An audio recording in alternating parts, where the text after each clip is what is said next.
அடுத்தவங்க ஆரம்பிச்ச அரசியல் கட்சியில அடுத்தவங்களுடைய அட்ரஸ்ல அரசியல்வாதிகளா இருந்துட்டு இருக்கிற இவங்க எல்லாருக்கும் ஒரு சவால். என்ன மாதிரி தனியா என்ன மாதிரி சொந்தமா ஒரு கட்சி ஆரம்பிச்சு 1% அட்லீஸ்ட் 1% வாக்கு வாங்கி காட்டுற அந்த தில் இருக்குதா, திராணி இருக்குதா?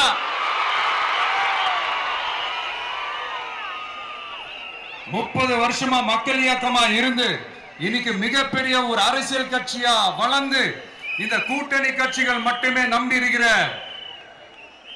75 வருஷ கட்சி 50 வருஷ கட்சின்னு இன்னைக்கு ஆட்சி அதிகாரத்தில் இருந்துட்டு இருக்கிற இவங்க எல்லாரையும் மீறி இன்னைக்கு களத்துல தனியா நின்னு இந்த 2 வருஷத்துல முதன்மை சக்தியா வளர்ந்து 30% தாண்டி இன்னைக்கு மக்கள் ஆதரவை பெற்றிருக்கிற நமக்கு அனுபவம் இல்லையா?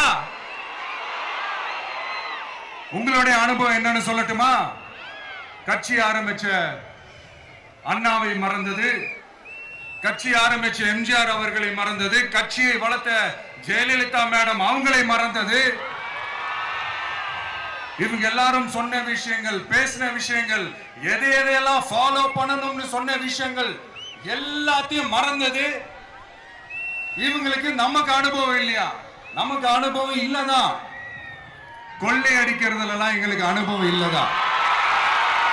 அதெல்லாம் எங்களுக்கு சுட்டு போட்டாலும் வராது.